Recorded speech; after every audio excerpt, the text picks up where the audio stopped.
Hey neighbors, got a minute? If you've been reading along, you know we're in Acts chapter 28, the final chapter of our Acts journey. And so I hope that you're planning to be in worship with us to see how the whole thing ends. And what do we do now that this story that we're reading seems to have come to a close?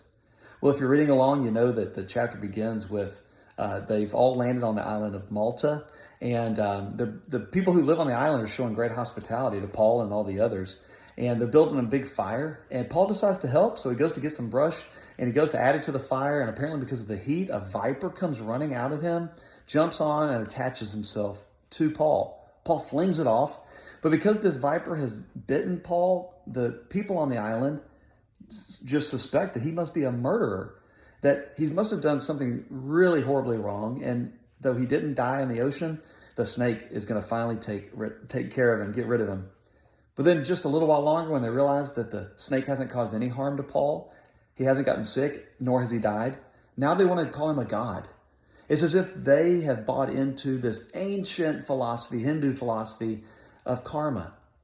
But I don't think that they're the only ones who have bought into it. I think that sometimes even in our modern world, we who call ourselves Christians are really buying into this karma philosophy, somehow believing that if we do good things will happen. And if we do bad things will happen. And so it scares us to do the right thing. Or if something wrong happens in our life, we start asking ourselves, what do we do to deserve this? That's karma thinking. That's karma talk. And the problem with karma is that it's false. It's not even a true thing. I know a lot of really good people that experience bad things. And I also know a lot of bad people who behave badly. And they seem to be living a pretty good life. If you go back to the scriptures, you find that it said that the rain falls on the righteous and the unrighteous. The whole truth behind the good news of our faith is that God brought grace to us, meaning the gift of his love when we didn't deserve it. And even more, he gives us mercy, which is basically not punishing us for the things that we deserve punishment for.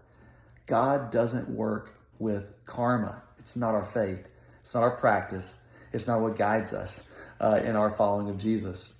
So I hope that you'll remember that, pay attention to that the rest of this week, and then join us on Sunday, 9 and 11. We'll see you then. Love y'all. Bye-bye.